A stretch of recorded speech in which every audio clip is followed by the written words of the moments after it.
Hi there, my name is Miss Townsend and I love math. Welcome to Math with Townsend. This video is for grade 11 students in Functions and Relations working on the year in summative. It's question 9. It says a new drug persists in the human body following the model, and here they give me an equation. And it says in this model, M is the mass of the drug remaining, MO is the mass of the dose taken, and T is time in hours since the dose was taken. A patient takes a 200 milligram dose. And I need to answer some questions, how much of the drug remains after 1 hour, and determine when there will be half of the drug remaining. So when I look at this equation, I can tell that it's an exponential function because the independent variable, t, is in the exponent. So the first thing I need to do is I need to rewrite this equation using the information I'm given that the original dose is 200. So the mass that remains is 200 times 0.55 and then over t to the 2. So again, what I can tell just by looking at this equation is that it is a decay model because only 55% of the original dosage will remain after every time period. And I can tell that the time period is 2 hours. So I'm told that t is time in hours, and this number here tells me that every 2 hours is the time period for this 55% reduction. So the first question is really straightforward. All it says is how much of the drug remains after an hour. So I just need to let t equal 1 and do my calculations. So after 1 hour, this is the math I need to do. So in my calculator, I'll do 0.55 to the exponent half, which of course means I'm just taking the square root. So I get 0.7416, multiply that by 200, and I find that 148.3 grams are remaining after an hour. And I just like to logically make sure that that's true. We know that 2 hours, there would be 55% remaining, and 55% of 200 is about 110. So the fact that I have more than 110, because it's only been 1 hour, so I think I'm pretty confident in my answer. So let's look at the next part of the question. It says determine when there will be half of the drug remaining. So again, let me set up the equation using the 200 value, even though I don't really need to, and you'll see why in a second. So this question is asking me to find t. So what is the time that's required to reduce my starting dose to half? So because I've put 200, what I want is to end up with 100.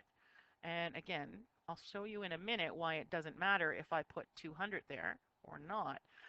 Because the first thing I need to do to solve for this exponent is I need to divide both sides by 200.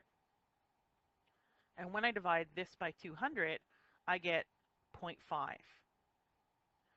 So in reality, it doesn't matter how much I start with.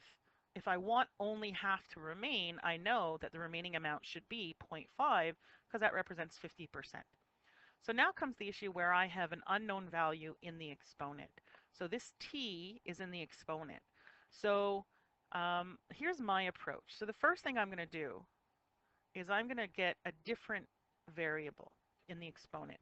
So I'm just going to focus on finding, I'm going to focus on finding what exponent works, and then I'll worry about actually solving for t. So I'm going to rewrite this as just a simple exponent x. So now I need to solve for x. So how do we solve for x if x is in an exponent?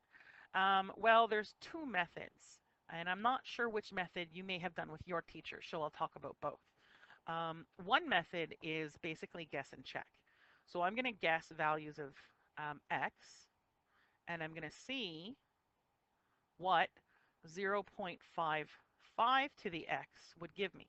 And again, my goal is to get as close as I can to 0.5. So for example,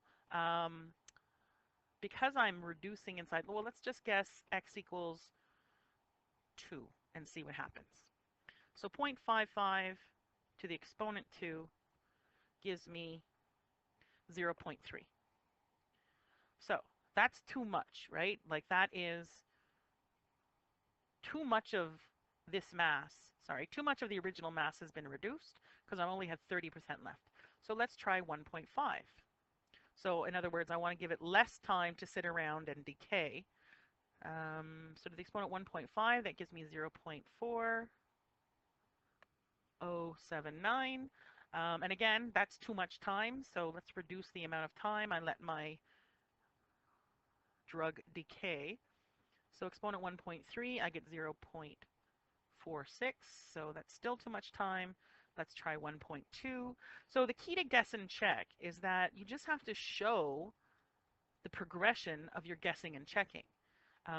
Guess and check is not something you can just do in your calculator and then say, see, I magically found the answer. You have to make sure that the guess and check is, the logic is shown to your teacher. So I'm pretty close. So I'm going to get, um, you know, I'm going to try to get close to that number. I'm still a little bit too much time has passed because I don't quite have enough material left over. So I'm going to try 1.18. Ooh, I'm getting there. I got 0.493. And at some point I'm going to say close enough, but I like I like to see what I can do. Let's try 1.17. 0.496. Ooh, I'm pretty darn close. Let's see what I have. This is what I have. So that would pretty much round me to zero point 0.5. So I would say in 1.17 hours, or what would that be? That would be an hour and about 10 minutes. I would have half of my original dosage remaining. So that's one option. And when I looked in your textbook for functions and relations, I saw that this is an option that they demonstrated. But, why don't I show you the other option? Now, here's why you might not have seen this option. This option involves something that you haven't learned yet. And so I'm going to kind of, oh, hold on, Miss Townsend. I'm not done over here. Whew. I wasn't solving for t here, was I? I was solving for x. So I don't know what t is yet. Boy, oh boy, it's a good thing I caught that. I know that x is 1.17, not t. But I know that x was what I substituted for t over 2. So now I can solve for t, multiply both sides by 2. I get that t is 2.34. Whew, boy, oh boy. If I knew how to edit idiot videos, I would fix that, but I don't really know. 2 hours and, so what's 0.34 of an hour times 60? 2 hours and 20 minutes. All right, that's better. Okay, so in about 2 hours and 20 minutes, I will have half of my original dosage left. And that makes sense. Again, if we just look back at the formula, we knew that the original formula was a 2-hour time frame to get to 55%. So slightly more than 2 hours, we would expect to be slightly less. Okay, so that was the guess and check method. But let's talk about the other method. And again, the problem with this method is that it's a calculation that isn't going to make sense to you until you take grade 12 math. But you all have scientific calculators, so I'll show you what to do. There is a button on your calculator called log. Log is short for the word logarithm, which involves the inverse operation of exponents. Now, again, don't worry about that. Worry about this. If I want to find the answer directly to an unknown exponent, which is what I'm doing here, I can set up my log like this. Now you have to be careful to set it up properly. If I have a equals b to the x, then x would be log a over log b. The way I remember it is this number here is the base, right? Because an exponent is on a base, and so the base goes on the bottom. So it sort of just makes sense to me.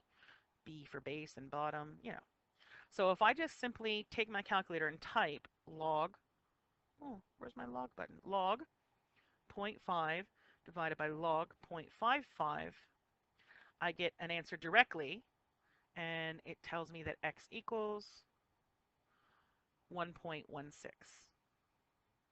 which means that so t over 2 is 1.16, so t is equal to 2.32 hours. So just be careful with this method. If you've seen it in class, great. You know you can use it. If you haven't seen it in class, just check with your teacher. Make sure that they're comfortable with you using this method, because they might want to see the guess and check process, um, which is just as mathematical. It just, it takes that little bit more time. Okay. And I think I'm done the question, right? Yay. Okay. So thanks for watching. See you in the next video.